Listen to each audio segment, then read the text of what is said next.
और वह दुर्ग से बड़ी खबर है, जहां आंगनबाड़ी कार्यकर्ताओं और सहायिकाओं ने एक बार फिर से आंदोलन का रुख अपना लिया। आपको बता दें कि एक दिवसीय सांकेतिक हड़ताल के दौरान उन्होंने मानदेय बढ़ाने और पदोन्नति की मांगे मुख्यमंत्री तक पहुंचाई।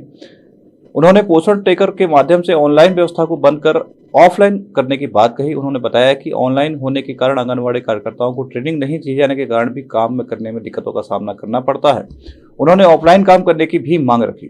सरकार से जो हम लोग मांग कर रहे हैं, हमारी दूसरी मांग ये है कि जो हमारी सहायिका बहनें हैं उनको कार्यकर्ता के पद पर डायरेक्ट पदोन्नति मिले और जो कार्यकर्ता बहनें हमारी उनको 100% सुपरवाइजर के पद पर उनकी नियुक्ति हो, जिससे कि और किसी प्रकार की परीक्षा ना हो, डायरेक्ट उनकी उसे पदोन्नति हो।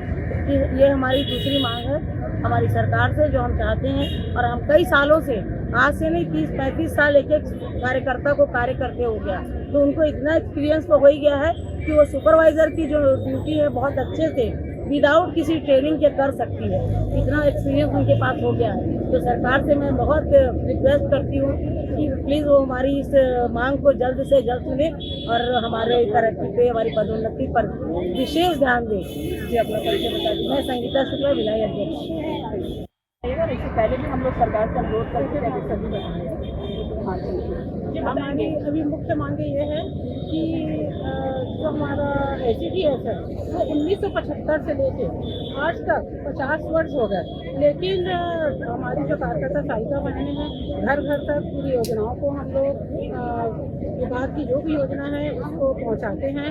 और हम जो महिलाएं हैं वो हम घर घर में जितनी भी महिलाएं हैं, बच्चे हैं, गर्भवती हैं, धात्री हैं, सबका देखभाल हम लोग करते हैं। लेकिन जो केंद्र सरकार है 50 सालों में एक बार भी मानदेय नहीं बढ़ाई है। जैसे कार्यकर्ताओं को 4,500 रुपये और हमारी सहायिका बहनों को 2250 रुपये दी और आज से 50 साल हो गए। तो हम ये चाहते हैं कि कम से कम केंद्र सरकार हमारे मानदेय को बढ़ाए। कितने मानदेय बढ़ाने की मांग कर रहे हैं?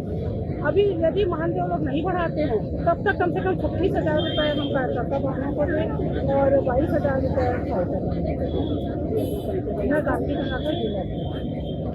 पूरी आइडिया आ रही है, बताइए। आज हम संयुक्त मंच के माध्यम से पूरे कार्यकर्ता और सहायिका जिले भर में अपनी लंबित मांगों को लेकर एक दिन का हड़ताल हम जिला में कर रहे हैं।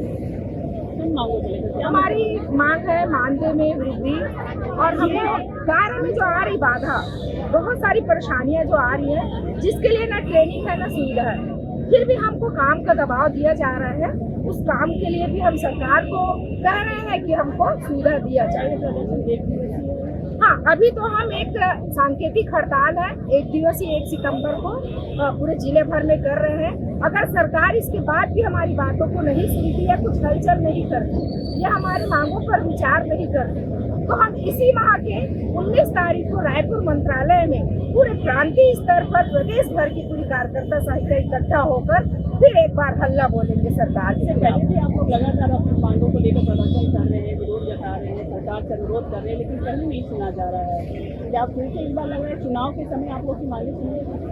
अब चुनाव तक तो बिल्कुल अभी हम सांकेतिक कर ही रहे हैं और अगर इस बीच हमारे मांगों पर कोई विचार नहीं आता और चुनाव के आसपास भी हम देखेंगे तो फिर हमको पुनः हमारा पिछला जो 43 दिन का हड़ताल है वैसे ही हमको पुनः सरकार को अपना प्रदर्शन कर अपनी मांग को मनवाने के लिए हमको जो भी करना पड़े हम तैयार हैं। ममता यादव, प्रांतीय सलाहकार, शहर।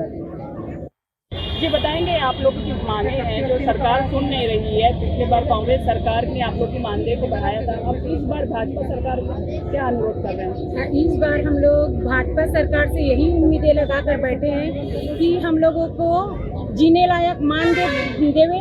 जैसे पिछले सरकार अभी हम लोगों को कुछ बढ़ाए हैं हमारे भूपेश सरकार, उसी तरह ये विष्णुदेव साय सरकार भी हम लोगों का मानदेय बढ़ाए। और हम लोगों को सबसे बड़ी परेशानी तो अभी पोषण टेकर से है। पोषण टेकर में काम करने में इतनी दिक्कत हो रही है कि हम लोग सभी आंगनबाड़ी कार्यकर्ता सबसे ज़्यादा परेशान हैं, तो पोषण टेकर से हैं। पोषण टेकर को बंद किया जाए और हम लोग जैसे अपने रजिस्टर से काम करते थे उसी तरह से हम लोग 100% काम करके देंगे। उस सरकार से यही अनुरोध करती हूँ कि उस पोषण टेकर को बंद कर दे और हमको ऑफलाइन ऑनलाइन काम दे, हम काम करने के लिए तैयार हैं। हम काम करने से कभी पीछे नहीं हटे हैं। एक आंगनबाड़ी कार्यकर्ता 10,000 में आज काम कर रही है, लेकिन 10 हाल करके ये सरकार रख दिए।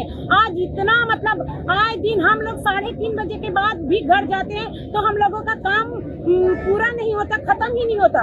ये आए दिन तत्काल ये रिपोर्ट दो, तत्काल ये रिपोर्ट दो, नहीं तो मानदेय काटा जाएगा करके, और हमारे कई बहनों का मानदेय काटते भी है। तो मैं इस सरकार को अनुरोध करती हूँ, हाथ जोड़कर विनती करती हूँ कि इस पोषण केकर को बंद किया जाए, ऑनलाइन काम को बंद किया जाए और ऑफलाइन दिया जाए। और नारी सम्मान की बात करते हैं वो डबल इंजन की सरकार, तो उस डबल इंजन की सरकार को मैं हाथ जोड़कर विनती करती हूँ कि नारी को एक सम्मानजनक मानदेय दिया जाए। और जब तक अगर नहीं बढ़ा रहे हैं हमारे मानदेय को, शासकीकरण नहीं कर रहे हैं, तो कम से कम आंगनबाड़ी कार्यकर्ताओं का 26,000 और सहायिकाओं का 22,000 करे। और जो हम लोगों को अगर पहले जिस तरह 10 साल पहले एक आंगनबाड़ी कार्यकर्ता को सुपरवाइजर के पद में प्रमोशन के रूप में दिया था, हर विभाग में प्रमोशन दिया जाता है, लेकिन आंगनबाड़ी कार्यकर्ता को आज 1975 से आंगनबाड़ी ICDS खुला है, लेकिन आंगनबाड़ी कार्यकर्ता को न तो पदोन्नति दिया जाता है, न कुछ नहीं दिया जाता। और आज देखिए केंद्र सरकार केवल हमें 4,500 दे रहे हैं, और हमारे राज्य सरकार है वह 5,500 दे रहे हैं। और जबकि बोलते हैं केंद्र सरकार, बोलते केंद्र ICDS को केंद्रीय गवर्नमेंट चला रहे हैं, तो उनको समझना चाहिए कितना कम मानदेय में काम कर रहे हैं, और साल में एक बार पोषण पेकर में दे रहे हैं। और उसका पूरा आप लोग मांगे नहीं मानेंगे तो आगे किस तरह करेंगे? अगर हमारे मांगे नहीं मानेंगे अभी, तो हम अभी उसको संकेत के रूप में 1 दिन के 2 दिन के ऐसी कर रहे हैं। अगर नहीं मानेंगे तो पिछले बार की तरह 43 दिन का हड़ताल हम लोग एकजुटता के रूप में किए थे, इसी तरह एकजुटता होकर हमारे पदाधिकारी लोग निर्णय लेंगे और शीघ्र ही इस सरकार को बताएंगे कि हमारी एकता आंगनबाड़ी कार्यकर्ता सहायिका इस छत्तीसगढ़ में 1 लाख से भी ज्यादा हैं। तो हम सभी इकट्ठा होकर शीघ्र ही पिछले बार की तरह एकता के से होकर हम लोग एकजुट में होकर अपनी मांग को पूरा जरूर कराएंगे। मैं आंगनबाड़ी कार्यकर्ता लता साहू, पाटन अध्यक्ष।